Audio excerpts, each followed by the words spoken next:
నేటి నుండి పార్లమెంటు వర్షాకాల సమావేశాలు ప్రారంభం కానున్నాయి. అయితే పార్లమెంటు సమావేశాలకు ముందే ఢిల్లీలో పాలిటిక్స్ వేడెక్కాయి. అంటే వర్షాకాలంలో అగ్గిరాజుకుంది. అఖిలపక్ష సమావేశంలో రెబల్ తృణమూల ఎంపీలు 20 మందిని పిలవడంతో విపక్షాలు నిరసనగా వాకౌట్ చేశాయి, అభ్యంతరం వ్యక్తం చేశాయి. సరే, మళ్ళీ కాసేపు తర్వాత వచ్చాయి. ఇక్కడ ఏ ఊరు పేరు లేని ఒక పార్టీలో ఎన్సిపిఐ అనే పార్టీలో 20 మంది రెబల్ ఎంపీలు జాయిన్ అయ్యి ఆ గ్రూపు ఎన్డీఏకు మద్దతిస్తోంది. మరోవైపు మహారాష్ట్రలో శివసేన ఉద్ధవ్ ఠాకరేకి సంబంధించిన 6 ఎంపీలు, అలాగే మహారాష్ట్రలోనే ఎన్సీపీకి సంబంధించిన శరద్ పవార్ ఎన్సీపీకి సంబంధించిన 5 ఎంపీలు ఇప్పటికే పార్టీ ఫిరాయించారు. అంతకుముందు ఆమ్ ఆద్మీ పార్టీ 7 రాజ్యసభ ఎంపీలు, అక్కడ మొదలైంది ఫిరాయింపుల వ్యవహారం. సో ఇదంతా దేనికోసం? గత ఏప్రిల్లో పెట్టిన డీలిమిటేషన్ అంటే మహిళా బిల్లు, అండర్ కవర్ డీలిమిటేషన్లో ఆ బిల్లుకి సంబంధించి విపక్షాలు ఏకతాటిపై నిలబడి మోదీ ప్రధానమంత్రి అయిన తర్వాత ఓడించిన మొదటి బిల్లు అది పార్లమెంట్లో. సో ఈసారి ప్రతివ్యూహాలన్నీ సిద్ధం చేసుకుని ఎలా అయినా ఆ బిల్లు పాస్ చేసుకోవాలని అధికార ఎన్డీఏ అనుకుంటోంది. అంతే గట్టిగా నిలబడాలని విపక్షాలు కూడా అనుకుంటున్నాయి. కానీ ఈసారి అవకాశాలు తక్కువ ఉన్నాయి. అందుకే శరద్ పవార్ ఏమన్నారంటే 50% డీలిమిటేషన్ అంటే బ్లాంకెట్గా 50% పెంచుతామంటే సపోర్ట్ ఇవ్వచ్చు అన్నారు. ఎందుకంటే ఎలాగో గెలిపించుకునేటప్పుడు ఇంక అందులో వెయ్యాలనుకున్నారా బహుశా. అలాగే ఎన్సీపీ అధినేతకు సంబంధించి కూడా ఆయన ఎంపీలు ఏమవుతారో అనే ఒక ఆలోచన కూడా ప్రస్తుతం జరుగుతోంది. ఇక పార్లమెంటు సమావేశాల తొలి రోజు ఇవాళ కాక్రోచ్ జనతా పార్టీ పార్లమెంటు ముట్టడికి పిలుపునిచ్చింది. ఢిల్లీ పోలీసులు దానికి అనుమతి కోరలేదు అంటున్నారు. ఇప్పటికే దాదాపు 25 వేల మంది అక్కడికి చేరుకున్నారని ఆ పార్టీ అధికార ప్రతినిధులు చెప్తున్నారు. సో ఇవాళ అది కొంత గమనించడం జరిగే అవకాశం కనిపిస్తుంది. ఇప్పటికే ఆ చుట్టుపక్కలకి వాళ్ళు చేరుకునే ప్రయత్నాలు చేస్తున్నారు. మరి సేపట్లో బహుశా గుంపులుగా వెళ్లే అవకాశం ఉంటుంది. కానీ కట్టుదిట్టమైన భద్రతా ఏర్పాట్లు కూడా చేశారు. నీట్ పరీక్షకు సంబంధించి ధర్మేంద్ర ప్రధాన్ రాజీనామా చేయాలనే డిమాండ్తో సోనం వాంగ్చుక్ లదాఖ్ యాక్టివిస్ట్ ఆయన 20 రోజులకు పైగా దీక్షలో కూర్చోవడం, ఆయన అరెస్ట్ చేస్తే కూడా దీక్ష కొనసాగిస్తున్నారు. కంటిన్యూస్గా సిజేపీ అధినేత అభిజిత్ ఫౌండర్ ఆ కాక్రోచ్ జనతా పార్టీకి సంబంధించి అతను నిరసన కొనసాగిస్తున్నాడు. సో దీని మీద కేంద్రం ఎంతో దృష్టి పెడుతుంది ఏంటనేది చూడాలి. ఇక ముఖ్యంగా కీలకమైన బిల్లులు ప్రవేశపెట్టబోతున్నారు ఈ సమావేశాల్లో. అయితే ఏమీ సర్ప్రైజింగ్ బిల్స్ ఉండవు, నిబంధనలకు అనుగుణంగానే బిల్స్ పెడుతున్నామని కిరణ్ రిజిజు చెప్పారు. ఒకవైపు సానుకూలంగా సమావేశాలు జరిగేలా చూడండి అని విపక్షాలకు విజ్ఞప్తి చేస్తూనే, మరోవైపు సమావేశాలకు ముందే పొలిటికల్గా ఈ పార్టీ ఫిరాయింపుల వ్యవహారమో ఇంకో వ్యవహారమో చేయడం మీద విపక్షాలు సీరియస్గానే ఉన్నాయి. దానికి తోడు అయోధ్య విరాళాల చోరీ కేసు, ఆ కానుకల విరాళాల చోరీ కేసు ఉంది. అలాగే నీట్ వ్యవహారం ఉంది. మరోవైపు 130వ సవరణ బిల్లు పెట్టే ఆలోచన చేస్తున్నారు. అంటే ప్రధానమంత్రి కానీ ముఖ్యమంత్రి కానీ 30 రోజులు జైల్లో ఉంటే ఆటోమేటిక్గా వాళ్ళ పదవి కోల్పోతారు, ఆటోమేటిక్ హోస్టింగ్. అలాంటి బిల్లు తీసుకురావడం ద్వారా విపక్షాల మీద, విపక్ష ప్రభుత్వాల మీద దాడికి తెగబడుతోంది అనేది ఆల్రెడీ మొదలైంది. బట్ ఈ సమావేశాల్లో పెడతారా లేదా అనేది చూడాలి. సో మొత్తంగా ఏంటంటే ఈ పార్లమెంటు సమావేశాలు కొంత వాడివేడిగానే జరిగే అవకాశమే కనిపిస్తోంది. ఒకటి నిరుద్యోగం గురించి, అలాగే సోషల్ మీడియాలో వ్యక్తిత్వ హననం గురించి ఒక బిల్లు తీసుకురావాలని. సో ఇలా కీలకమైన బిల్లులు తీసుకొచ్చే అవకాశం కనిపిస్తోంది. మరోవైపు వందే మాతర గీతం ఆలపించేటప్పుడు దాన్ని అవమానించినా లేకపోతే ప్రోటోకాల్ ప్రకారం దాన్ని ఆలపించకపోయినా కూడా దాన్ని నేరంగా పరిగణించాలనే ఒక బిల్లు కూడా తీసుకొచ్చే ఆలోచనలో కేంద్ర ప్రభుత్వం ఉంది. అసలు ఎంతవరకు సమావేశాలు సజావుగా కొనసాగుతాయి? ఎందుకంటే విపక్షాలు వ్యూహాలు సిద్ధం చేసుకున్నాయి, అధికార పక్షం కూడా ఎలాగ కౌంటర్ చేయాలి అనే దాంతో సిద్ధం చేసుకుంది. ముఖ్యంగా ఇక్కడ బలం అంటే 2/3 మెజారిటీ కావాలి. ఒకటి డీలిమిటేషన్ బిల్లుకు కానీ, రెండోది మహిళా బిల్లుకు కానీ. ఈ రెండింటికి ఆమోదం పొందాలి అంటే 2/3 మెజారిటీ కావాలి. ఆ మెజారిటీకి సంబంధించి దాదాపుగా దగ్గరగా వచ్చేసింది లోక్సభలో. బిల్లుల ఆమోదం అంటే బిల్లులు పాస్ చేసే సమయానికి మరికొంతమందిని కూడగట్టే ఆలోచనలో అధికార పక్షం ఉన్నట్టు కనిపిస్తోంది. సో ఇక్కడ ఇంకా ఎవరు గోడ దూకుతారు, ఎవరు ఉంటారు అనేది మనకి పార్లమెంట్ సమావేశాలు మొదలయ్యాకని తెలుస్తుంది. ఒకవైపు సిజేపీని ఆ అంశాన్ని ఎదుర్కోవడం, ఒకవైపు అయోధ్య విరాళాల అంశాన్ని ఎదుర్కోవడం, మరోవైపు కొత్త బిల్లులకు సంబంధించిన అంశాన్ని ఎదుర్కోవడం, ఇవన్నీ కొంచెం అధికార పక్షానికి ఛాలెంజింగ్గానే ఉన్నాయి. సో మొత్తం మీద పార్లమెంటు సమావేశాలు ఒక 19 సెషన్కి సంబంధించి ప్లాన్ చేశారు. ఎలా జరుగుతాయి? ఈ బిల్లులకు సంబంధించి ఈసారి ఆమోదించుకుంటారా? 130 రాజ్యాంగ సవరణ బిల్లు ఇప్పుడే తీసుకొస్తారా? ఇవన్నీ ఏం చేయబోతాయి బిల్లుల విషయంలో అనేది. ఇప్పటికే ఎన్సీపీ శరద్ పవార్ వారు 50% ఒకవేళ నిబంధన బిల్లులో పెడితే ఒకవేళ సపోర్ట్ చేయడానికి అభ్యంతరం లేదంటూ మాట్లాడారు. అలాగే డిఎంకే కూడా ఇప్పటికే కాంగ్రెస్ దాన్ని డిచ్ చేసి టీవీకే పార్టీకి సపోర్ట్ చేసిందన్న కోపంగా ఉంది. బహుశా ప్రత్యక్షంగానో పరోక్షంగానో ఎన్డీఏకి ఈ బిల్లుల విషయంలో మద్దతు ఇచ్చే అవకాశం ఉన్నట్టుగా చెబుతున్నారు. సో ఏం జరుగుతుంది అనేది మాట్లాడదాం. మనతో పాటు డాక్టర్ పెంటపాటి పుల్లారావు గారు, సీనియర్ పొలిటికల్ అనలిస్ట్ జాయిన్ అవుతున్నారు. అలాగే తులసిరెడ్డి గారు, కాంగ్రెస్ పార్టీ సీనియర్ నాయకులు, మాజీ రాజ్యసభ సభ్యులు, ప్రకాష్ రెడ్డి గారు, బీజేపీ సీనియర్ నాయకులు. నమస్కారం అండి ముగ్గురికి. తులసిరెడ్డి గారు, ఏప్రిల్లో ప్రవేశపెట్టిన బిల్లును బహుశా మొట్టమొదటిసారి అనుకుంటే ఏకపక్షంగా నిలబడి మీరు అంటే మోడీ ప్రధానమంత్రి అయ్యాక ఓడించిన బిల్ అది. సరే, దానికి కారణాలు పైకి మహిళా బిల్లుని చూపించారు, డీలిమిటేషను, సౌత్ రాష్ట్రాలకు అన్యాయం, ఇవన్నీ చర్చలు మనం చాలా కాలం చేసాం, ఇప్పటికే జరుగుతున్నాయి. కానీ ఈసారి మాత్రం అధికార ఎన్డీఏ కూటమి చాలా స్ట్రాటజిక్గా ఈ బిల్లులు ప్రవేశపెట్టి పాస్ చేయించుకోవాలనే ఉద్దేశంతోనే కనిపిస్తోంది. ఈసారి ఇండి బ్లాక్ ఏం చేయబోతోంది? ఈ రోజు వరకు నేను అనుకోవడం ప్రధానమైంది ఈ యొక్క నీట్ ఎగ్జామ్. ఈ రోజు వరకు నీట్ ఎగ్జామ్, ధర్మేంద్ర ప్రధాన్ రాజీనామా, దాని మీదనే అటు పార్లమెంట్ లోపల, పార్లమెంట్ బయట, ఎందుకంటే దీక్ష జరుగుతుంది, చెలో parliament, Bharatiya Janata party parliament సమావేశాలు. కాబట్టి ఈ రోజు వరకు ప్రధానమైన అంశం అదే ఉంటుంది నా అభిప్రాయం. తర్వాత మీరు ఇంకా టైం ఉంది కాబట్టి అప్పుడు ఇంకా బిల్లులు, మిగతా అంశాలు వస్తాయి. ఈ రోజు వరకు పార్లమెంట్ లోపల, పార్లమెంట్ బయట ఆ నీటి ఎగ్జామ్ గురించి ధర్మేంద్ర ప్రధాన్ రాజీనామా అనేదినే ప్రధానంగా ఉండే అవకాశాలు ఉన్నాయి. మరి పార్లమెంట్ ముట్టడికి నిషేధం ఉంది కాబట్టి మరి ఏ విధంగా జరుగుతుందో, ఘర్షణ జరుగుతుందా లేకుంటే సరే మామూలుగా ఇప్పటికే అక్కడికి వేల మంది చేరుకున్నట్ట, పోలీసులు అయితే మమ్మల్ని ఏం పర్మిషన్ అడగలేదు అంటున్నారు. అదే కాబట్టి అటు లోపల, పార్లమెంట్ లోపల, ఇటు బయట రెండు చోట్ల కూడా ఇది ప్రధానమైన అంశం అవుతుంది. తర్వాత ఆల్రెడీ దీక్ష జరుగుతా ఉంది, ప్లస్ ముట్టడి, ప్లస్ లోపల. కాబట్టి మెయిన్ ఇష్యూ ఈ రోజు రేపు ఇదే కావచ్చు. దాని తర్వాత మీరు చెప్పినట్లు ఇంకా డిలిమిటేషను, మహిళా రిజర్వేషను, మరి జమిలీ ఎన్నికలు అన్నారు కానీ జమిలీ ఎన్నికలు ఇప్పుడు చూస్తే అదేమి టాపిక్ లో ఉన్నట్టేం లేదు. కాబట్టి డిలిమిటేషను, మహిళా రిజర్వేషన్ ప్రధానంగా ఉంటాయి. మిగతా సబ్జెక్టులు వచ్చేసి బిల్లులకు సంబంధించి మిగతా వచ్చేసి సబ్జెక్టులు వాడివేడిగా జరిగే అవకాశం ఉంటుంది. అక్కడ ఓటింగ్ అనేది ఉండి, ఓటింగ్ వేరు, చర్చలు వేరు. చర్చలు వాళ్ళు మాట్లాడతారు, వీళ్ళు మాట్లాడతారు, వాళ్ళు మెరిట్స్ జరగనిస్తారా అని. చర్చ జరిగితేనే మేలు కదా.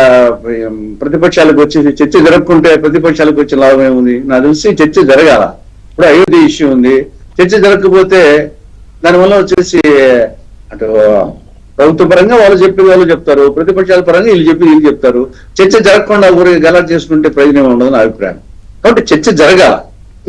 నిన్న అఖిలపక్షంలో ముందు వాకౌట్ చేశారు, మళ్ళా వచ్చారు, అది కరెక్ట్ ప్రొసీజర్. ఆ వాకౌట్ చేసి అట్నే ఉంటే కన్నా ఉపయోగం ఏముంది? కాబట్టి నిరసన తెలిపేదానికి అనేక మార్గాలు ఉన్నాయి. వాకౌట్ చేయొచ్చు, ఒక ఇష్యూ మీద చేసి మళ్ళా వచ్చి పార్టిసిపేట్ చేయొచ్చు, లేకుంటే ముందు చర్చల్లో పాల్గొని వాకౌట్ చేయొచ్చు. అసలు చర్చల్లో పాల్గొనకుండా పార్లమెంట్ జరగకుండా చేస్తే నష్టం ప్రతిపక్షానికి అని నా అభిప్రాయం. కాబట్టి ఈసారి ఆ విధంగా ఉండదు. ప్రతి అంశం మీద తర్వాత చర్చ ఉంటుంది. సరే, బిల్లుల విషయం తెలికల్లా ఓటింగ్ అనేది ప్రధానంగా అవుతుంది. చూడాలి. ఇంతకు అంత ఈజీ ఏం కాదు, మరి అంత కష్టమని చెప్పలేము. ఈజీ కాదు. ఇప్పటికీ ఈవెన్ డిఎంకే 22 మంది సపోర్ట్ చేసినా గానీ 2/3 రియాక్ట్ రావడం లేదు. ఇప్పుడు 5-6 సీట్లు తక్కువగా ఉన్నాయి. అంటే మొన్న ఏప్రిల్ తర్వాత జరిగిన డెవలప్మెంట్ ఏంటంటే తులసిరెడ్డి గారు, 20 మంది తృణమూల్ రెబల్ ఎంపీలు సిపిఐ పార్టీ తోటి, అసలు అది అంతకుముందు ఉందని కూడా ఎవరికి తెలియదు, దాంట్లో మెర్జ్ అయ్యి ఎన్డీఏకి సపోర్ట్ చేయడము.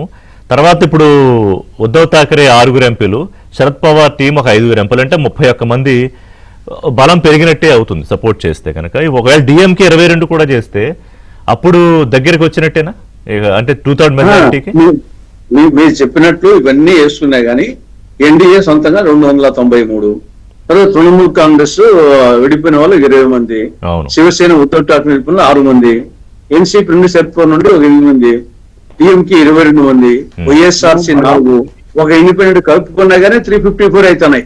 అవును, ఇవన్నీ ఈవెన్ డిఎంకే 356 వెరిఫికేషన్ 360 కావాలి. 360 ఇంకో నలుగురిని మరి 354 అవుతున్నాయి. ఆడికి 354 నలుగురిని మేనేజ్ చేయడం అంత కష్టం అంటారా బిల్లుల ఆమోదం సమయానికి?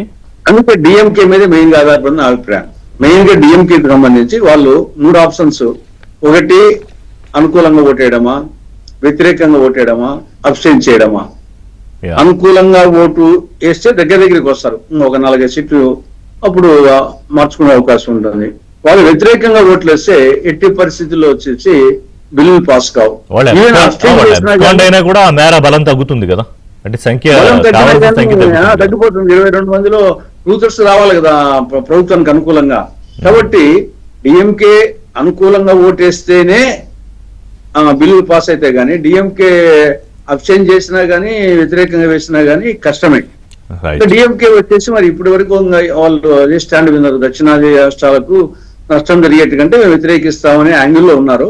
మరి దాని 50% గంపగుత్తగా చేసిన దాన్ని యాక్సెప్ట్ చేస్తారా చేయరా అన్నట్టు.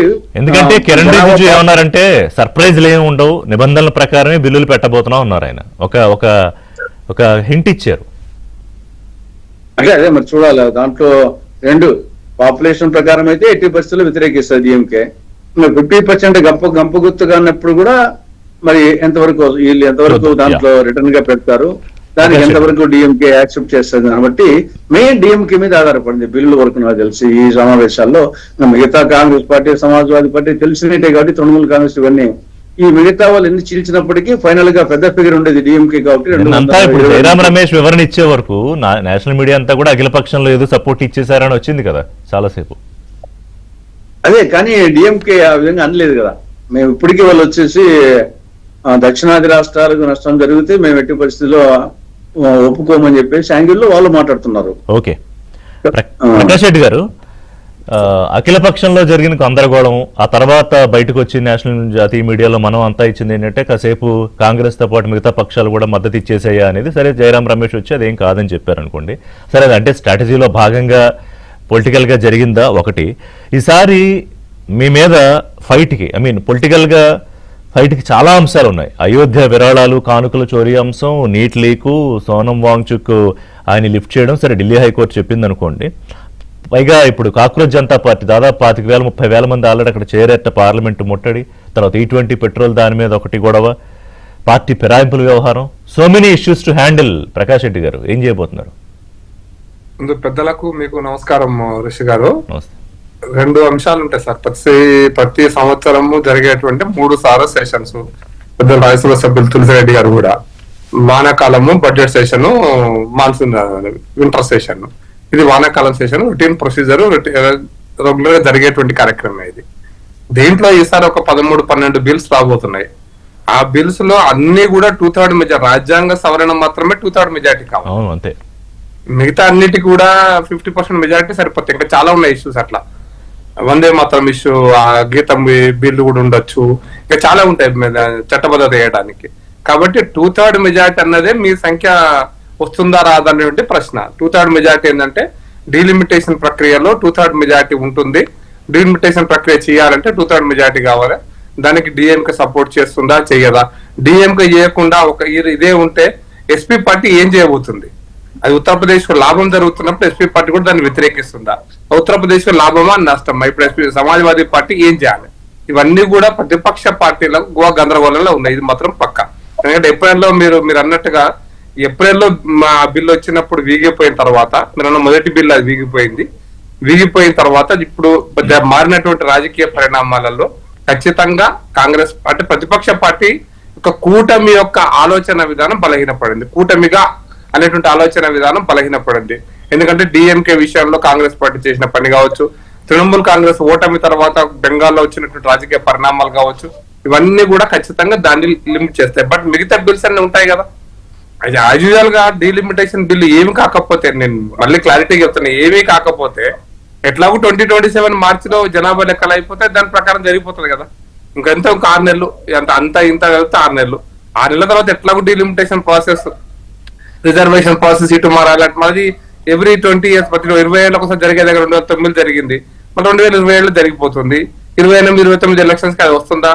ఒక 6 నెలలు ముందే వచ్చేస్తుందా? లేట్ అవుతుందా? ఇవన్నీ లెక్కలు వచ్చి కమిటీ ఇచ్చేటువంటి రిపోర్ట్ ను బట్టి దానికోసం ఆల్ ఇండియా లెవెల్లో కమిటీ చేస్తారు, దాన్ని స్టేట్ లెవెల్లో కమిటీ ఉంటాయి, వాళ్ళని వెరిఫై చేసి దానికి సంబంధించినటువంటి చర్చను చూపిస్తారు.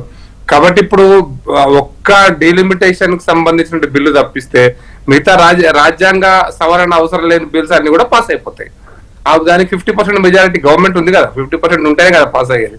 కాబట్టి ప్రభుత్వం యొక్క అస్తిత్వానికి ప్రాబ్లం లేదు, ప్రతిపక్షాల యొక్క అస్తిత్వమే ప్రశ్నార్థకంగా మారింది. ఈ పరిస్థితులు న్యాచురల్ గా అధికార పక్షం న్యాచురల్ గా మా అంటే పార్టీ ప్రతిపక్షాల అస్తిత్వం ప్రశ్నార్థకంగా మారింది అంటే ఇప్పుడు దాని వెనకాల వాళ్ళు ఆరోపిస్తుంది మిమ్మల్ని. అక్కడ బెంగాల్లో జరిగిన వ్యవహారం కానివ్వండి, పార్టీ ఫిరాయింపుల అంశం, తర్వాత ఉద్ధవ్ ఠాక్రే పార్టీ లేకపోతే ఎన్సీపీ శరద్ పవార్ గ్రూపు, సరే ఆప్ అంటే ముందే అక్కడే మొదలైంది అనుకోండి, అది రాజ్యసభకు సంబంధించి. సో ఇదంతా మీరు చేసిందనే కదా వాళ్ళ ప్రతిపక్షాల ఆరోపణ.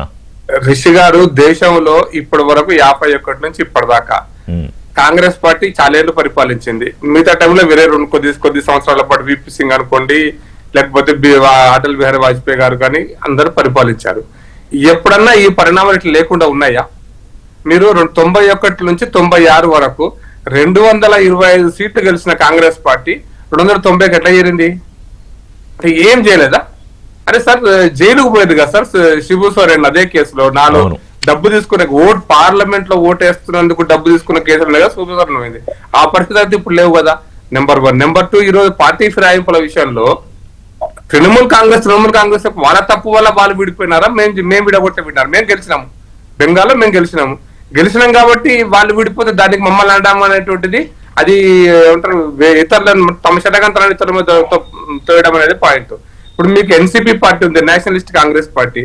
నేషనలిస్ట్ కాంగ్రెస్ పార్టీ పుట్టుకనే కాంగ్రెస్ వ్యతిరేకతను పుట్టింది. సోనియా గాంధీ యొక్క విదేశీ పౌరసత్వం గురించినటువంటి చర్చతోటి ఆమె విదేశీ మహిళ కాబట్టి మేము అంతా ఉండలేమని, అంటే కాంగ్రెస్ నుంచి విడిపోయిన పార్టీలన్నీ తిరిగి కాంగ్రెస్ గూటికి చేరతాయి అనే ఒక ప్రచారం కూడా విస్తృతంగా జరిగింది. నేను అనుకో చెప్తాను, ఎన్సీపీ కానీ ప్రచారం జరిగింది, అది వాస్తవంలో యాక్షన్ రూపంలో జరిగింది మరొకటి. నేను అదే అంటున్నాను రిషి గారు, కాంగ్రెస్ ఎన్సీపీ పార్టీ పుట్టింది ఆ కోణంలో పుట్టింది. ఇప్పుడు ఆ కోణం ఎన్సీపీ పార్టీ ఏం చేస్తుంటే అప్పుడు అధికారం కోసమో దేనికోసం సపోర్ట్ చేసింది, ఇప్పుడు వాళ్ళ అస్తిత్వం కోసమే మారుతున్నారు. అస్తిత్వం కోసమే అంటున్నాను నేను. టు బి ఫ్రాంక్, కరెక్ట్ చెప్పాలంటే ఆయా రాజకీయ పార్టీలు తమ అస్తిత్వాన్ని నిలుపుకోవడం కోసం ఆయా ఈ రోజు పార్టీలు మారుతున్నాయి. ఇప్పుడు షిండే పార్టీ ఉంది, బాల్ ఠాకరే ఏ ఒక్క రోజు కూడా నా శవం చూసిన తర్వాతనే కాంగ్రెస్ పార్టీతో కలవాలని శపథం చేసిండు ఆయన. బాల్ ఠాకరే ఉన్నప్పుడు ఉద్ధవ్ ఠాకరే ఏం చేశాడు, మేము బీజేపీ శివసేన కలిపి పోటీ చేసిన తర్వాత కూడా మేము కలిపి పోటీ చేసినాం. కలిపి పోటీ చేసిన తర్వాత కూడా ముఖ్యమంత్రి పదవి మీద పంచాయతీ తర్వాతే కదా వాళ్ళు వికాస్ మహాగడ ఏదో పెట్టుకున్నారు అందరూ కలిపి. ఇప్పుడు మా గ్రూప్ మేము కలిసి పోటీ చేసినాము, మా గ్రూప్ ను విడగొట్టి కదా మేము ఉద్ధవ్ ఠాకరే ముఖ్యమంత్రిని చేసింది.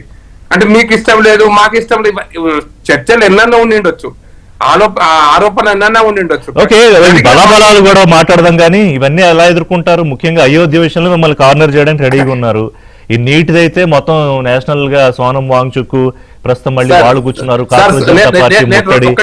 ఒక్కటే నిమిషంలో పూర్తి చేస్తాను. సోనం వాంగ్చుక్ ఆయనకు నీటు బీటు తీటు ఏమీ లేవు సార్. ఆయనకు ఉన్నటువంటి 2 NGOలకు కనుక 5 కోట్ల రూపాయలు 2 కోట్ల రూపాయలు వస్తే అన్ని బంద్ అయిపోతాయి సార్. ఆయనకు అంతకంటే ఎక్కువ ఆయన గురించి సమాజంలో ప్రచారం జరుగుతుంది, దాంట్కంటే పెద్దగా ఏం లేదు. ఇప్పుడు మీకు చెప్తున్న కాక్రోచ్ పార్టీ విషయంలో అదే సోనం వాంగ్చుక్ తో 6 నెలల క్రితం ధర్మేంద్ర ప్రధాన్ విద్యాశాఖ గురించి కూర్చోవడం, పాలసీల గురించి చర్చించడం, ఆయనే వచ్చిండు చర్చించిండు, ఆయన పోయి బంగ్లాదేశ్ కు పోయిండు, ఆయన ఇంకో దగ్గరికి పోయిండు. బట్ ఆయన కోపం ఏంటంటే ఇప్పుడు ఆయన ఆ ఫారిన్ కరెన్సీ విషయంలో ఆయనకు చేయాల్సినటువంటి సహాయం చేయాలని అడిగిండేమో తెలియదు. ఇప్పుడు ఆయనకు అది కోపంగా ఉంది. అది జాతీయ స్థాయిలో ఆ బిల్లు కూడా వస్తుంది, మర్చిపోయినాయి. అసలు దాంట్లో ఈ పార్లమెంట్ సెషన్ లో ఆ బిల్లు కూడా వస్తుంది. ఫారిన్ కరెన్సీకి సంబంధించినటువంటి రెగ్యులేటరీ యాక్ట్ కూడా వస్తుంది, దాంట్లో మార్పు. కాబట్టి ఒకటి కాదు, ఆ బిల్లు రాకుండా ఉంటే సోనం వాంగ్చుక్ చాలా కరెక్ట్. మా నరేంద్ర మోడీ ప్రభుత్వం చాలా గొప్ప ప్రభుత్వం అనేవాడు తప్పకుండా. సో సోనం వాంగ్చుక్ దీక్ష వెనక కాక్రోచ్ పార్టీ ముట్టడి వెనకాల కూడా ఒక ఎజెండా ఉందంటారు? పక్క 100% ఎజెండా ఉంది. దానికి అమెరికా, అప్పుడు అమెరికన్ వైస్ ప్రెసిడెంట్ వచ్చి ఎక్కడ పోయినాడండి, బెంగాల్కి ఎందుకు పోయినాడు, అక్కడ పోయి మదర్ తెరీసా గ్రూప్ తో ఎందుకు కలిసినాడు, ఇవన్నీ ఇదే అంశం కదా. ఈ సంస్థలకు విదేశీ డబ్బు విషయంలో రాబోతున్న చట్టం విషయంలోనే కదా జరుగుతుంది ఇదంతా.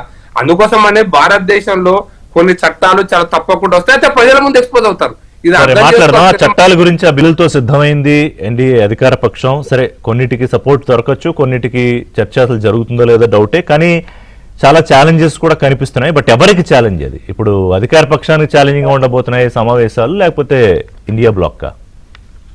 ఒకటే పాయింట్, ఫస్ట్ ఆ పాయింట్ చెప్పాక మీరు అడిగింది వస్తాను. ప్రకాష్ రెడ్డి గారు సోనం వాంగ్చుక్ ఇలాంటోడు అలాంటోడు అన్నాడు, కరెక్టే.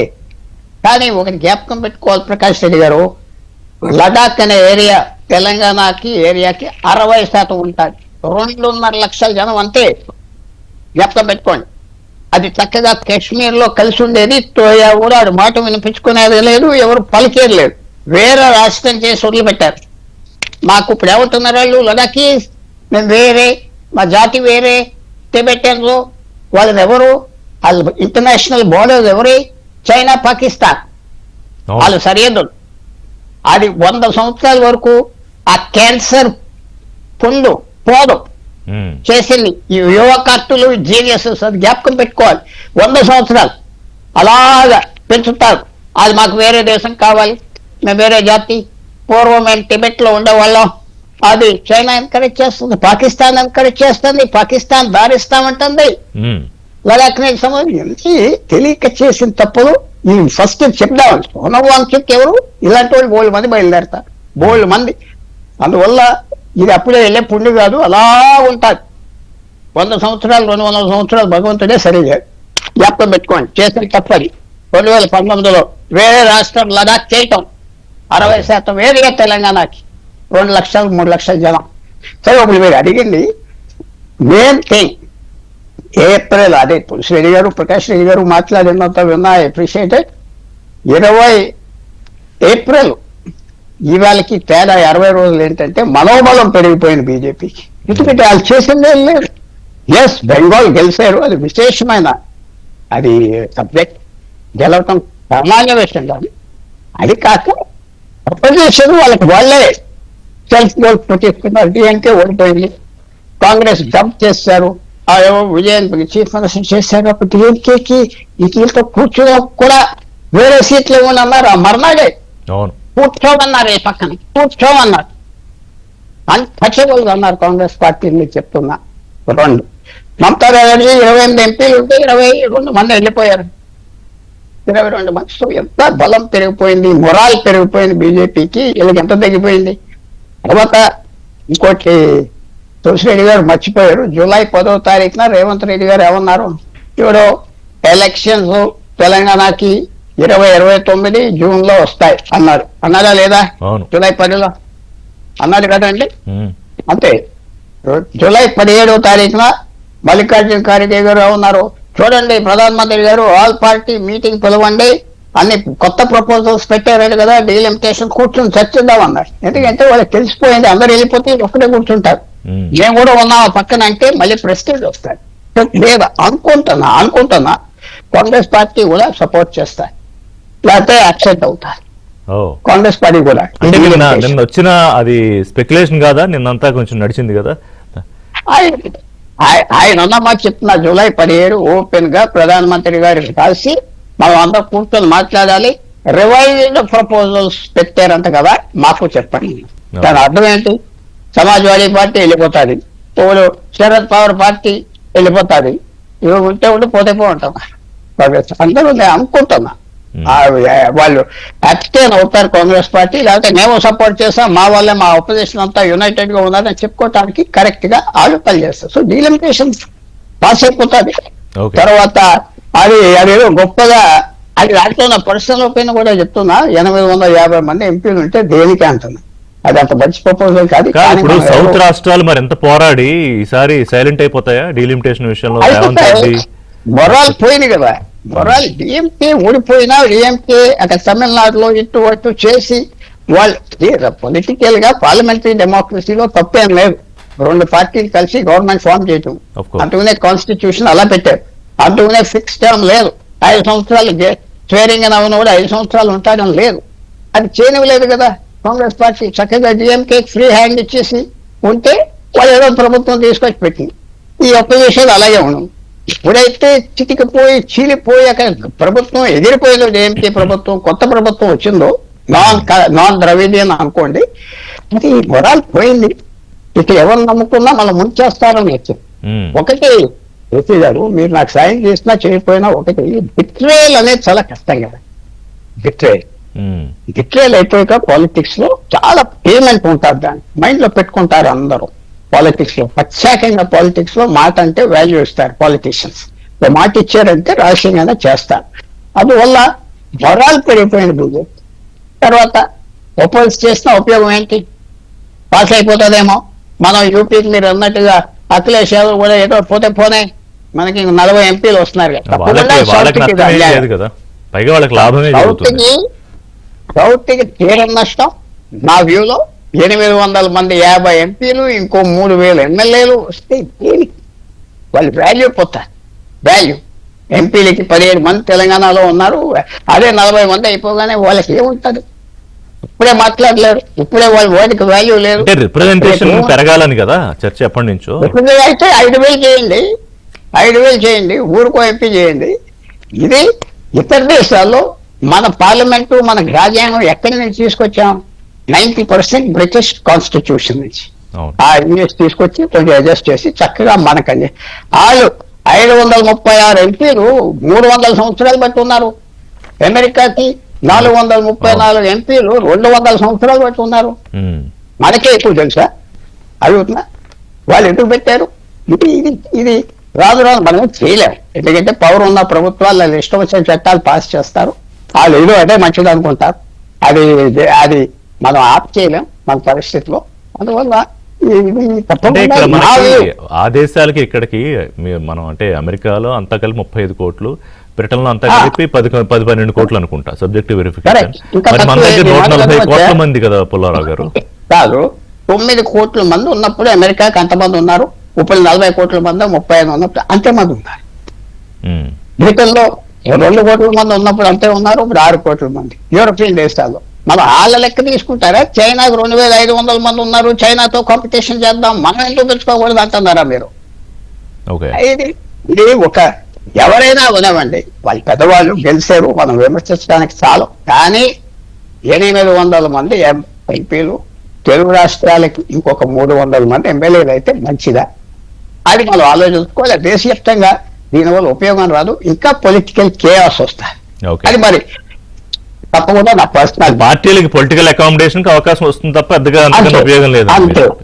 అంతే వాళ్ళకి ఇదిగో బాబు నీ ఓడి అవ్వద్దు, నీకు ఎమ్మెల్యే ఇస్తాం, కూర్చో, ఇలా చేయి అలా చేయని. అతను అదే కావాల్సింది ఏంటి? ఈవేళ ఎమ్మెల్యేలు ఎవరో పోరాడిన వాళ్ళు రావట్లేదు కదా, తక్కువ మంది కదా. ఆటోమేటిక్ గా పారాట్రూపర్స్ వస్తారు, మంచి సక్సెస్ఫుల్ రియల్ ఎస్టేట్ ఏజెంట్స్, లేకపోతే ఎవరో మనీ గేమ్ గా మారిపోయింది కదా, మనీ గేమ్. సో అది అందరికీ హ్యాపీగా ఉంటారు. ఈ దేశం పరిపాలించే 40-50 మంది. సో ఇప్పుడు ఈ బిల్స్ విషయానికి వస్తే పుల్లారావు గారు, ఒకటి మీరు అన్నట్టు డీలిమిటేషన్ పాస్ అవడానికి పెద్దగా అడ్డంకులు అభ్యంతరాలు కనిపించట్లేదు. సో ఇంకా మహిళా బిల్లు, ఈ రెండు అంటే మొన్న జరిగింది ఏంటి? మహిళా బిల్లు పైకి కనిపించింది, డీలిమిటేషన్ అనేది అందులో అంతర్గతంగా ఉంది, అందుకే ఓడించామని చెప్పారు.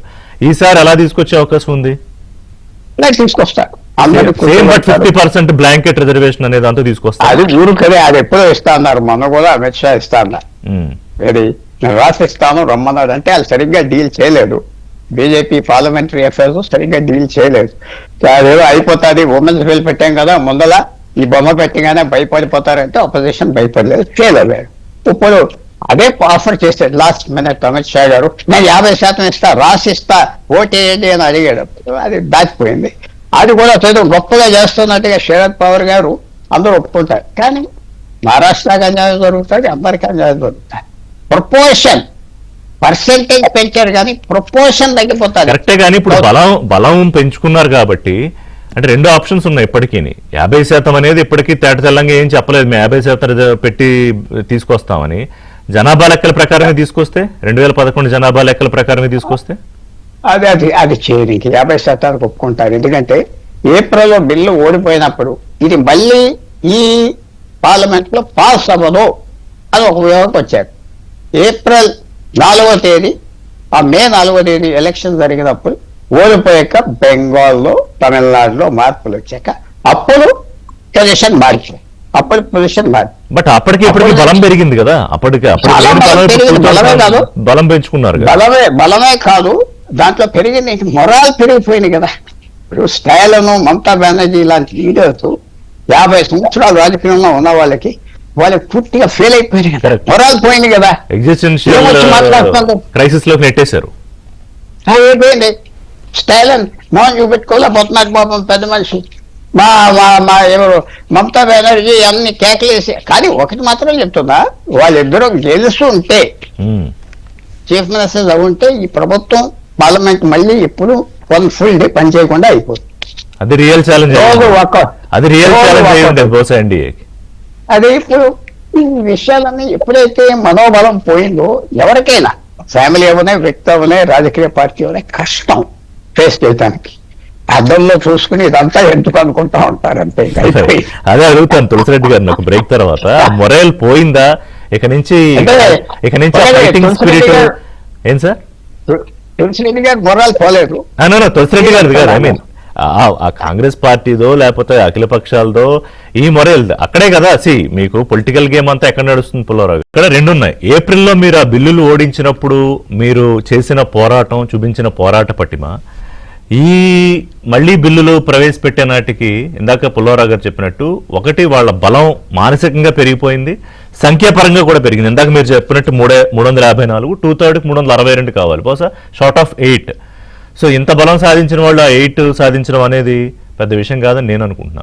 సో మీ అంచనా ప్రకారం ఈ బిల్లులు, ఒకటి మీరు మొరైల్ గురించి మీరు చెప్పండి, ఐ డోంట్ థింక్ మీరు అగ్రీ అవుతారని, బట్ మీ ఒపీనియన్ మీరు చెప్పొచ్చు. ఈ బిల్లులు పాస్ అవడానికి మీకేమన్నా అడ్డంకి కనిపిస్తోందా? ఇప్పుడు మనం నాణ్యానికి బొమ్మ పొరుసు అన్నట్టు 2 పక్కల ఆర్గ్యూ చేసి, అవును, ఇక్కడ ఓకే అప్పటికి ఇప్పటికి ఏప్రిల్కి ఇప్పటికి తేడా వచ్చేసి ప్రతిపక్షాల్లో చీలికి వచ్చింది అనేది ఒక యాంగిల్ వచ్చేసి, అది ప్రతిపక్షాలకు కొంత నష్టము, బీజేపీ కూటమికి లాభము అనే యాంగిల్ ఉండొచ్చు.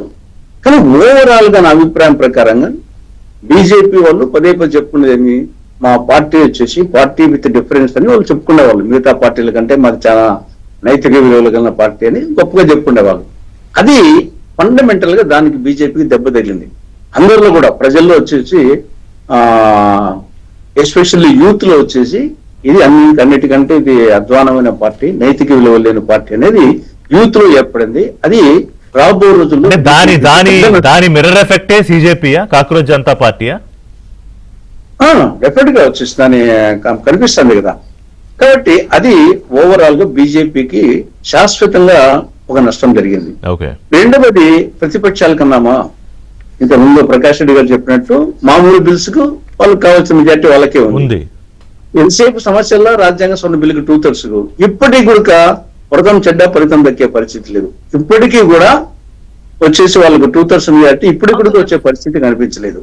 తర్వాత మూడవది డీలిమిటేషన్ గురించి లాస్ట్ టైమే కన్నా బిల్లులో పెట్టింటే 50% అనేది రిటర్న్ గా పెట్టింటే అప్పుడే యాక్సెప్ట్ అయింది. అది పెట్టలేదు కాబట్టి లాస్ట్ మూమెంట్ లో ఓవరాల్ గా చెప్పాడు కాబట్టి అది కాలేదు. కాబట్టి బహుశా ఈసారి 50% గానే ముందు పెట్టేస్తారు కాబట్టి బహుశా దానికి ఆ యాంగిల్ వచ్చేసి రేవంత్ రెడ్డి గారు కానీ మిగతా మాట్లాడచ్చు. అప్పుడు కూడా వచ్చేసి బిల్లులో పెట్టింటే అప్పుడు కూడా అయిపోయింది. ఈడ పాపులేషన్ ప్రకారం అయితే అస్సలు కానే కాదు, అది అసంభవం. 50% పెట్టినా కూడా అభ్యంతరాలు ఉన్నాయి. అంటే ప్రపోర్షనేట్ గా పెరిగే దగ్గర ఇప్పుడు సపోజ్ సమాజ్వాదీ పార్టీకి ఉందనుకోండి 40 సీట్లు పెరుగుతాయి, బట్ ఆ మేర ఇక్కడ పెరగవు కదా. సో ఆ ప్రపోర్షనేట్ చూసినా కూడా కొంత నష్టం జరుగుతుంది, బట్ అది వేరే చర్చ. మొత్తానికైతే మానసికంగా సిద్ధమయ్యారు కాంగ్రెస్ తో పాటు ఇతర పక్షాలు కూడా ఈ బిల్లు పాస్ అవుతుంది. నేను మొదటి ఆలమంటే కూడా వచ్చేసి 50% గంపగొత్తుందని నేను మొదటి ఆలమంటే మా పార్టీ ఒక విధంగా ఉన్నా కానీ నేను మాత్రం అది కరెక్ట్ అంటాను. ఇప్పుడు ఇంకా వేరే మార్గం ఏముంది వచ్చేసి ఇంకా పాపులేషన్ చేయకూడదు అంటే ఇంకా 50% గంపగొత్తుంది, ఏం చేయాలా? మూడో మార్గం మళ్ళీ ఫ్రీజ్ చేయడం తప్ప వేరే మార్గం అది అన్నిటికంటే ఉత్తమం. దాంట్లో పుల్లారావు గారు అభిప్రాయం వస్తున్నా అసలు సంఖ్య పెంచాల్సిన అవసరమే లేదు, దాని ఉపయోగమే లేదు. నేను రాజ్యసభ మెంబర్ గా ఉన్నప్పుడు రాజ్యసభలో 245 మెంబర్స్ కే మాట్లాడడానికి అవకాశాలు లేవు, దాదాపు 50% మెంబర్స్ దొరకదు. లోక్సభలో 543కి 50% మెంబర్స్ వాళ్ళ 5 ఏళ్లలో ఒక్కసారి అనుకోవద్దు. అసలు ఇప్పుడు ఎంత జరుగుతుంది సమావేశం అని? ఇప్పుడు మీరైతే అయోధ్య విషయం కానివ్వండి, నీట్ కానివ్వండి, ఇథనాల్ పెట్రోల్ కానివ్వండి, పార్టీ ఫిరాయింపులు, నిరుద్యోగం, ఇన్ని అంశాలు ఎజెండా పెట్టుకున్నారు. మీరు ఎప్పుడు అడగాలి, దానికి ఎప్పుడు సమాధానం చెప్పాలి? అసలు వాయిదాలు పడకుండా సభ జరిగే పరిస్థితి చూస్తామా? వాయిదా పడకుండా సభ జరిగితే అన్నీ మాట్లాడచ్చు. ఇవే కాదు, ఇంకా 50 అంశాలు వచ్చినా మాట్లాడచ్చు. అంటే పార్లమెంట్ సక్రమంగా జరగాలి అంతేగాని పార్లమెంట్ సక్రమంగా జరిగితే సమస్యలు 19 రోజులు ఉన్నాయి. 19 రోజులు వచ్చేసి రోజుకు ఒక 12 గంటలు లేదు ఒక 8 గంటలు చేసినా గానీ బ్రహ్మాండమైనటువంటి మీకు కాబట్టి ముందు సక్రమంగా జరగాల, అది ఇంపార్టెంట్. కానీ అందుకో చెప్పేది సక్రమంగా జరిగితే అది ప్రభుత్వానికి మంచిది, ప్రజలకు మంచిది, ప్రతిపక్షానికి మంచిది. అది చర్చల్లో సత్తా ఉండాలి కానీ ఊరికి సభ జరగకుండా చేయడంలో అది ఏ పార్టీకైనా సరే, ఎవరు అధికారంలో ఉన్నా ఎవరు ప్రతిపక్షం ఉన్నా అది కరెక్ట్ కాదు. వచ్చేసి 130th అమెండ్మెంట్ బిల్ కూడా ఇప్పుడు వస్తుందా? అంటే ఈ మీరు ఆల్రెడీ ఆందోళన వ్యక్తం చేస్తున్నారు కదా ప్రభుత్వాలను పడగొట్టడానికా ఏంటని, ఏది ప్రధానమంత్రిగా నేను ఏకీభవించడం లేదు. ప్రధానమంత్రి ఉన్నాడు కదా దాంట్లో, మెయిన్ వచ్చేసి ముఖ్యమంత్రి మళ్ళీ వద్దాం, ముందు ప్రధానమంత్రి ఉన్నాడు కదా. మరి ప్రధానమంత్రి ఉన్నది ఇప్పుడు ఆ పార్టీనే కదా. ప్రధానమంత్రి మీద ఎవరు పెట్టాలి కేసు?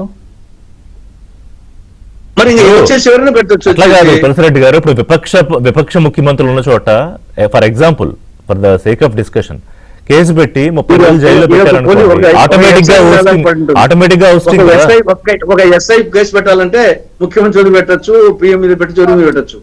ఒక ఎస్ఐ నేనే వచ్చేసి ఒక పౌరుడు ఒక కేసు ఇచ్చేసి ఒక ఎస్ఐ కేసు పెట్టాలనుకుంటే తర్వాత ఎస్ఐ ఉంటాడా ఉడతాడా తర్వాత కేసు పెట్టాలంటే ఒక ఎస్ఐ చాలు. దానికి ఏం పెద్ద ఘనకార్యం కాదు. పిఎం మీద పెట్టచ్చు, సీఎం మీద పెట్టచ్చు, మంత్రుల మీద పెట్టచ్చు. కంప్లైంట్ ఇచ్చేవాడు కూడా ఉండాలా, తీసుకునేవాడు ఎస్ఐ ఉండాలా. తర్వాత వాని ఉద్యోగం పోతుందా తర్వాతకు వచ్చాను. కాబట్టి పిఎం అంటే పెట్టకూడదని ఏం లేదు. అట్లాగే నేను అనేది ఏంటంటే దానికి ఇప్పుడు సపోర్ట్ చేస్తాయా ఆ బిల్లుకి, ఆ రాజ్యాంగ సవరణకి విపక్షాలని? అవి ఏమో కానీ పేపర్లో చూస్తే అది సపోర్ట్ చేసుకుంది, అది అసలు వచ్చేట్టుగా లేదు. అదేదో మళ్ళీ కమిటీలోనే భిన్నాభిప్రాయాలు ఉన్నాయని వస్తుంది. కాబట్టి అది బహుశా రాకపోవచ్చు. చూస్తే 130 రాజ్యాంగ సవరణ ఈ సమావేశంలో రాకపోవచ్చు. ఓకే, ప్రకాష్ రెడ్డి గారు 3 అంశాలు సార్. ఒకటి, ఆ పార్టీ విత్ డిఫరెన్స్ అంటే నైతిక విలువల గురించి ప్రీచింగ్స్ ఇచ్చే పార్టీ కదా అన్నారు తులసిరెడ్డి గారు మీ గురించి. ఇందాక మీరు కాంగ్రెస్ పార్టీ చేసిన ఎగ్జాంపుల్ తీసుకొచ్చిన దానికి కౌంటర్గా. 2, యూత్ ఈ విధానాలకి ఎలా అయితే వ్యతిరేకించారో దానికి మిర్రర్ ఎఫెక్టే సిజేపీ లాంటి వ్యవస్థలో, లేకపోతే దాని పార్టీ అని వాళ్ళు అనుకుంటున్నారు అనుకోండి. 1. 3వది, ఈ సంఖ్య ఎందుకు పెంచాలి అని పుల్లారావు గారు మొదటి నుంచి ఆయన అభ్యంతరం వ్యక్తం చేస్తున్నారు. అంటే what is the logic behind it అని. సార్ ముందు ఫస్ట్ 2 చెప్తాను సార్. ఇప్పుడు హైదరాబాద్ లో 2014, 2015 అనుకుంటా సార్, రోహిత్ వేముల సంఘటన జరిగింది సార్. ఆయన సూసైడ్ చేసుకున్న సంఘటన జరిగింది. రాహుల్ గాంధీ 2 సార్లు వచ్చాడు సార్ హైదరాబాద్ కి, అదే ఆ ఇష్యూ మీదనే వచ్చాడు. మేము కూడా విన్నాము, అంటే డిబేట్స్ డిస్కషన్స్ విపరీతంగా జరిగినాయి. ఫైనల్ గా చట్టమే వచ్చింది కదా రోహిత్ వేములది. ఏంది చట్టంలో ఏముంది అన్న? తెలంగాణలో వచ్చిన చట్టంలో ఏముంది? ఏమన్నా చెప్పాలనుకుందా? రోహిత్ వేముల పేరుకు రోహిత్ వేముల చట్టం అని ఏదో రాజకీయం కోసం తీసుకొచ్చారు. ఏముందన్న చట్టంలో? వివక్ష ఉండకూడదు, వివక్ష ఉండాలని ఇదివరకు చట్టం ఉంటే ఇప్పుడు వివక్ష ఉండకూడదని ఉంటుంది. అందుకోసమనే ఈ సంఘటన చాలా ఇటువంటి సంఘటనలు చాలా చిన్న సంఘటనలను భూతద్దంలో పెట్టి పెద్దగా చేసినటువంటి ప్రయత్నం కమ్యూనిస్టు పార్టీలు దొరికిన ఏ అవకాశాన్ని కూడా విడివట్లేదు. ఎందుకంటే కమ్యూనిస్టు బ్యాక్గ్రౌండ్ ఉన్నటువంటి ఇక ఆ చర్చ అటువంటి వాళ్ళు ఎప్పటికీ ఉంటారు, ఈ ప్రపంచంలో ఎప్పటికీ ఉంటారు, దేశంలో కూడా ఎప్పటికీ ఉంటారు. 2వ చెప్తాను మీకు, ఢిల్లీలో జరిగినటువంటి జేఎన్యూ సంఘటన ఉంది. జేఎన్యూ సంఘటన ఇట్లాగే 10 రోజుల పాటు టీవీలలో బాగా వచ్చింది. డిబేట్స్ కు విద్యార్థులను పట్టించుకోవాలి, వాళ్ళని దేశద్రోహులు అంటారా, ఇట్లా అంటారా, అట్లా అంటారా, వందే మాత్రం పడకపోతే ఇచ్చేస్తారా, ఏంది మీదంతా కథ అని చెప్పి జేఎన్యూ విషయంలో కూడా ఇట్లాగే చేశారు. జరిగిన పరిణామం ఏంది?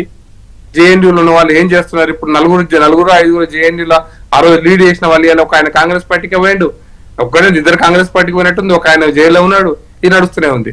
ఎందుకు చెప్తున్నా అంటే ఇటువంటి చెదురుమది సంఘటనలు నేను కూడా విద్యార్థి నాయకుడిగా చాలా చూసిన.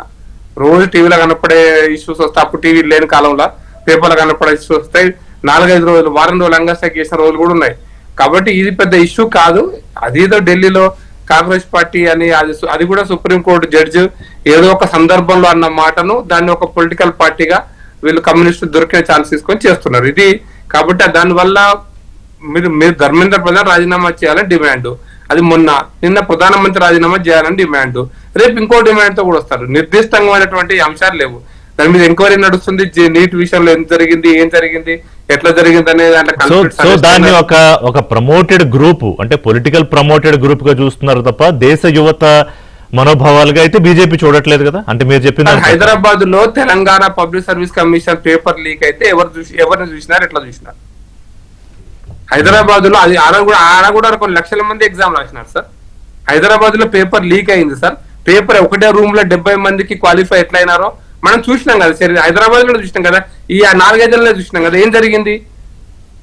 కాంగ్రెస్ ప్రభుత్వం అనేసిందంటారా, కాంగ్రెస్ ప్రభుత్వం తొక్కేసిందందామా, ఏమందాం?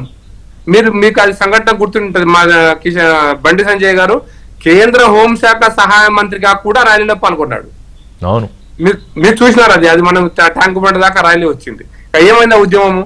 కాబట్టి మీరు క్షణిక సమస్యలు ఉంటాయి, సమస్యలకు చర్చించాలి. ఒక ఇప్పుడు మీకు ఒక పొలిటికల్ పార్టీలో మీరు పార్లమెంట్ లో కూడా అంతే సార్. పార్లమెంట్ తులసిరెడ్డి గారు చాలా కరెక్ట్ గా చెప్పారు. అధికార పక్షము చర్చ పెట్టాలా, అధికార పక్షం చర్చల, ప్రతిపక్షం కూడా చర్చలో పాల్గొనాలా, చర్చలో పాల్గొని అధికార పక్షాన్ని ఎక్స్పోజ్ చేయాలి. ఇప్పుడు మీరు తెలంగాణలో కూడా ఒక సమస్య, అది తెలంగాణలో దేశం అంతా కూడా ధర్మేంద్ర ప్రధాన్ తప్పే చేసింది అనుకుందాం, ఎక్స్పోజ్ చేసినారు కదా. ప్రజలు చూస్తే 20 లక్షల మంది కుటుంబాలు తమ కుటుంబ సభ్యులు నీట్ వచ్చిందా రాలేదా చూసుకున్నారు కదా. వాళ్ళు చాలా నీట్ గా దాంట్లో బయటపడ్డారు కదా. అయితే దాని వల్ల తప్పు జరిగిందా, ఒప్పు జరిగింది, ఈరోజు ఇంతకుముందు నేను ఎక్స్పెక్ట్ చేసిన సీటు రాకపోతే నాకు కోపం ఉంటది కదా, ఆ ఆక్రోషం ఉంటది కదా. నాకు సీట్ రాకపోతే అప్పుడు వస్తారని ఎక్స్పెక్ట్ చేసిన, ఇప్పుడు రాలేదు అని. అట్లాంటి వాళ్ళు ఎవరైనా బయటకు వచ్చి ఈ రోజు పోరాటం చేస్తున్నారా? అటువంటి వాళ్ళు ఎవరైనా అటువంటి కుటుంబాలు ఏమైనా వచ్చినాయా? పోనీ అటువంటి విద్యార్థులు లేకపోతే కుటుంబాలు ఏమైనా వచ్చినాయా? కాబట్టి క్షణికావేశంలో ఇష్యూను మీరు డైవర్ట్ చేయడం కోసం తప్పిస్తే అందులో ఏమీ లేదు. మీరు పార్లమెంట్ ముందు ధర్నా చేస్తే ఒక టీఆర్ గ్యాస్ ఇస్తేనో ఒక వాటర్ క్యాన్ కొడతానో చూసినారా ధర్నా అని చెప్పి దేశం అంతా రేపు కాలేజీలో బంద్ కాల్స్ ఇవన్నీ చిన్నప్పుడు మేము చేసినాయి సార్. ఎట్లాంటి సంఘటనలు జరగలేదా, మేము చూడలేదా ఉద్యమాలలో? కానీ చర్చలో ఏంటంటే మెచ్యూరిటీ వస్తున్నప్పుడు ద ఎరా ఆఫ్ న్యూ ఇండియాలో ఉద్యమాలకు చోటు లేదనా? లేదు సార్, ఉద్యమాలు చేయాలి. అందుకోసం ఎక్స్పోజ్ చేసేంత వరకు నో ఇష్యూ. ఇప్పుడు ధర్మేంద్ర ప్రధాన్ తప్పు చేశాడా, ఉప్పు చేశాడా, కమిటీ చేశారు, ప్రజల ముందు ఎక్స్పోజ్ చేశారు. అందుకోసం చెప్తున్నా, ఇప్పుడు ఎవరన్నా విద్యార్థి నాకు నిజంగా సీట్ వస్తుంది అనుకోని రాకపోతే నాకు విషయం ఉంటుంది, అది ఇంకో రూపంలో చూపిస్తా, తప్పకుండా చూపిస్తా, ఏదో ఒక రోజు చూపిస్తా, చూపెట్టకుండా ఉండదు. అంటే ఆ వ్యతిరేకత ఈ రోజుకి జంతర్ మంతర్ దగ్గరకు వస్తేనే ఆక్రోశం కాదు, రేపొద్దున చాలా అంశాలలో ఈ ఆక్రోశాలు కనపడుతూనే ఉంటాయి. కాబట్టి దాన్ని మీరు ఎక్స్పోజ్ చేసేంత వరకు, ప్రజల ముందు దాన్ని అంశాన్ని తీవ్రంగా పెట్టేంత వరకు ప్రజా సంఘాల యొక్క పనే అది. That is called political pressure groups. భారతదేశంలో ఉండాలని రాజ్యాంగంలో కూడా ఉంది. పొలిటికల్ ట్రేడ్ యూనియన్స్ ఉన్నాయి, విద్యార్థి సంఘాలు ఉన్నాయి, ఇవన్నీ పొలిటికల్ ప్రెషర్ గ్రూప్స్.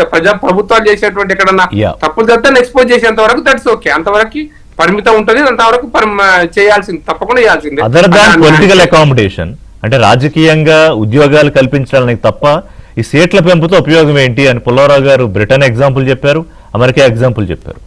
సార్ ఇప్పుడు దీంట్లో మనకు ప్రపంచంలో చాలా కొద్ది దేశాలు ఉన్నాయి సార్, నాకు తెలిసి చిన్న చిన్న దేశాలలో ఉన్నాయి. కానీ మహిళా రిజర్వేషన్ అనేది ఒక పెద్ద, భారతదేశంలో ఒక పెద్ద అచీవ్మెంటే. మహిళలకి 50%, 30% సీట్లు ఇవ్వాలంటే ఎన్ని పెంచాలనే దాని మీదనే ఈరోజు జరుగుతున్నటువంటి చర్చ. రిషి గారు, మహిళలకు 30% ఇవ్వాలంటే సీట్లు ఎన్ని పెరగాలి అంటే? కాదు నాకు ఒక చిన్న సందేహం. సీట్లు పెంచకుండా ఇప్పుడు ఇస్తే బహుశా పురుష ఎంపీలు ఒప్పుకోరు కాబట్టి సీట్ల పెంపు అనివార్యం అవుతుందా? కాదు, ఇంకా చాలా కారణాలు ఉంటాయి. పురుష ఎంపీలని కాదు, ప్రాతినిధ్యము, చర్చ, మిగతా అన్ని ఉంటాయి. కాబట్టి ఆ ప్రపోర్షనేట్ గా పెంచితే మహిళలకు రిజర్వేషన్స్ వస్తాయి, మహిళా ప్రాతినిధ్యం పెరుగుతుంది. ఇప్పుడు మీరు పెరిగే ప్రతి సీటు మహిళకే రాబోతుంది. ఋషి గారు, పెరగబోయే 50% ఏ జనాభా లెక్కలైనా 2011, 2001 ఇంకంతకుముందు జనాభా ఏ జనాభా లెక్కలైనా తీసుకొనియండి, పెరిగే ప్రతి సీటు మహిళకే రాబోతుంది. ఇది పక్కా. జనాభా లెక్కలు ఇప్పుడు జనాభా లెక్కల ప్రకారం వస్తుందా, 50% ప్రకారం పెట్టబోతున్నారా? మహిళలకు 50% పెంచితేనే మీకు మళ్ళీ రెండు తేడా ఉంది. మహిళలకు పెంచే సీట్ల కోసం 50% పెరుగుతుంది. అయితే డీలిమిటేషన్ ఉంటుంది కదా, డీలిమిటేషన్ ఏ లెక్క ప్రకారం అని అంటే, సపోజ్ తెలంగాణలో 17 పార్లమెంట్ ఉన్నాయి రిషి గారు, ఈ 17 26 అయితే 26 సీట్లు ఏ మండలాలు, ప్రకాష్ రెడ్డి గారు ముందు అది వెరీ డీటెయిల్డ్ అనాలిసిస్. కానీ నేను సింప్లిఫై చేస్తూ ఈ బిల్లులో, ఇప్పుడు పెట్టబోయే బిల్లులో 50% అన్ని రాష్ట్రాల్లో అసెంబ్లీలకు 50% పెంపు అనే నిబంధనతో వస్తుందా, జనాభా లెక్కల ప్రకారం వస్తుందా? జనాభా లెక్క లేవు సార్, మళ్ళీ క్లారిటీ ఉండండి. జనాభా లెక్క లేవు, పెరుగుతున్న 50% మహిళల కోసమే. 50% మహిళా రిజర్వేషన్స్ మనం ఇప్పుడు 50% బిల్లు పాస్ అవడానికి ఇంకా పెద్ద అడ్డంకులు ఏం లేవు.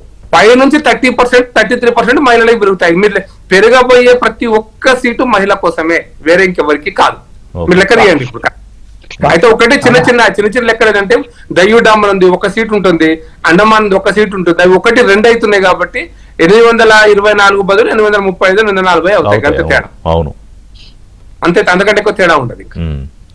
సో ఆ పెంపు సమర్థించుకుంటున్నారు అయితే. పుల్లారావు గారు దీని మీద తప్పకుండా ఏమన్నా సార్, ఉందా? కౌంట్ అంటే పెంపు గురించి చెప్పారు కదా ప్రకాష్ రెడ్డి గారు, మహిళలకు ఇవ్వడానికి పెరిగే ప్రతి సీటు మహిళకే వెళ్తుంది అని.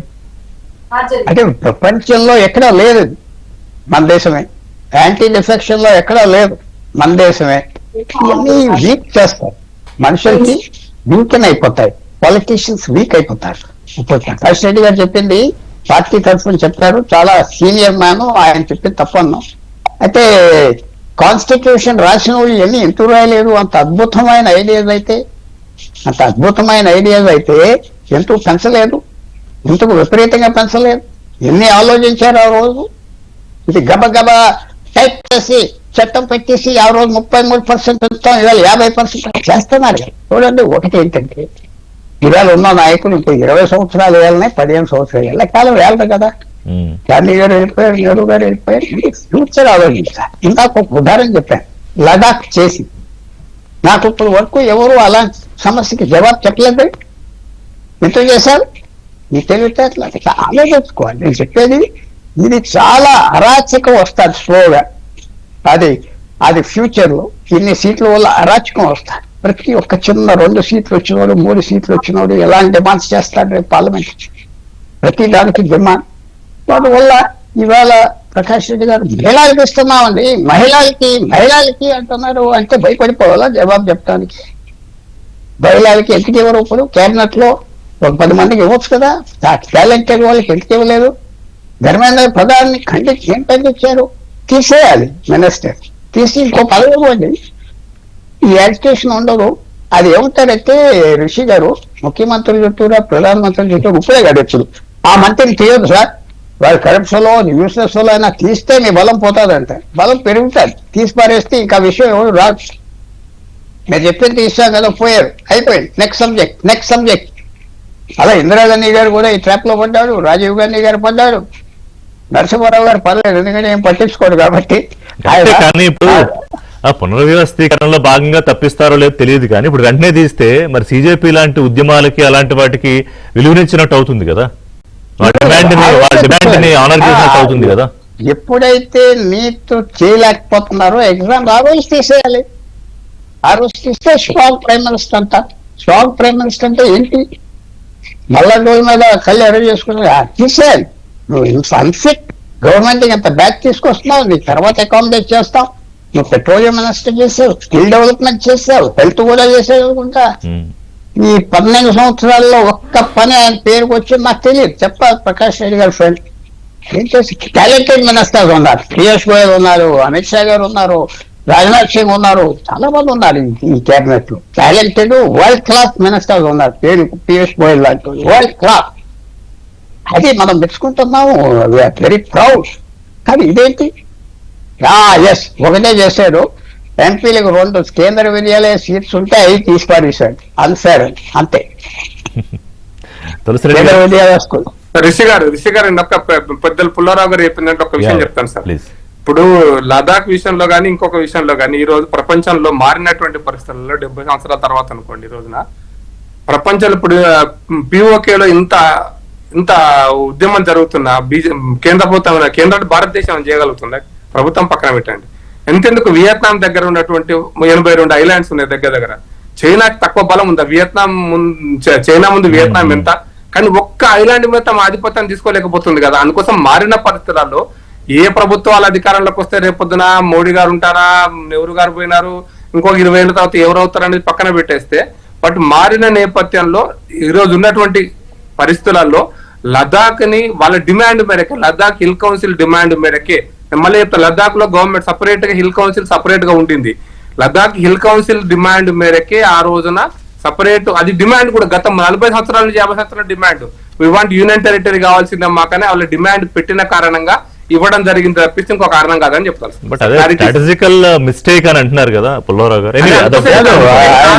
స్ట్రాటజికల్ డెసిషన్ అని చెప్తున్నారు. ఓకే, తులసిరెడ్డి గారు, ఏంటి పార్లమెంట్ ఇవాళ జరుగుతుందా? ఈసారి నేను ట్రాక్ చేద్దాం అనుకుంటున్నా, ఎన్ని గంటల చర్చ జరుగుతుంది, ఎన్ని గంటలు వాయిదా పడింది అనేది. తులసిరెడ్డి గారు, అంటే ప్రతిపక్షాలు కూడా ఒకటే, అంటే సీనియర్ మ్యాన్ ఇన్ పుల్లారావు గారు చెప్పినట్టు ఖచ్చితంగా చర్చ జరగాలి. ఏదన్నా నిరసనకు వచ్చేసి వాకౌట్ చేయొచ్చు, వాకౌట్ చేసి అలా రావచ్చు. కాబట్టి ఖచ్చితంగా చర్చ జరగాల. ఈ రోజు రేపు వరకు నాకు తెలిసి ఈ రోజు ఎస్పెషల్లీ ఈ యొక్క పార్లమెంటు ముట్టడి, ఈ యొక్క ధర్మేంద్ర ప్రధానం, నీటు, ఇవే పార్లమెంటు లోపల, పార్లమెంటు బయట ఈ రోజంతా మెయిన్ ప్రధానమైన కానీ అంశం. చర్చ జరగదు కదా. ఇప్పుడు ఎప్పుడైతే ఆ నీటి అంశం వచ్చిందో గొడవలు, గందరగోళం వాయిదా. ఎప్పుడైతే అయోధ్య విరాళాలు లేకపోతే కానుకల కేసు వ్యవహారం వచ్చిందో, ఇవాళ సుప్రీంకోర్టులో కూడా హీరింగ్ ఉంది, దాని మీద వాయిదా. సో ఎప్పుడైతే E20 ఇథనాల్ పెట్రోల్ వచ్చిందో, అంటే చర్చ జరగట్లేదు. అది చర్చ జరగాలని మీరు నేను కోరుకుంటున్నాం, కానీ పార్లమెంట్లోని సభ్యులు కోరుకుంటున్నారా? అది ఒక పక్కన రెండు పక్కల ప్రభుత్వము వచ్చేసి కొన్ని సందర్భాల్లో జరగకుంటే మేలుకునే యాంగిల్ పోతుంది, ప్రతిపక్షము వచ్చేసి ఒకసారి ఈ విధంగా చేసే ఫోకస్ ఎక్కువైతుందేమో అని చెప్పేసి అనుకుంటారు. కానీ నా అభిప్రాయం ప్రకారంగా చర్చ జరిగితే అది ఇష్యూ, ఇది ప్రభుత్వంలో సరిదిద్దుకునేదానికి ప్రభుత్వానికి అవకాశం కలుగుతుంది, ప్రతిపక్షాలు మంచి పాయింట్లు చెప్పి ప్రజలకు ఉపయోగపడుతుంది. కాబట్టి చర్చ జరగాలి. ఈ రెండు పక్షాలు ఎవరు అప్పర్ హ్యాండ్ అని కాకుండా ప్రజలు అప్పర్ హ్యాండ్ గా ఉండాలని ఆలోచించిన రోజున బహుశా సజావుగా జరుగుతాయి. Let's hope for the best ఈ సమావేశాల్లో. థ్యాంక్ యూ ప్రకాష్ రెడ్డి గారు, పుల్లారావు గారు, thank you very much, Tulasireddy గారు.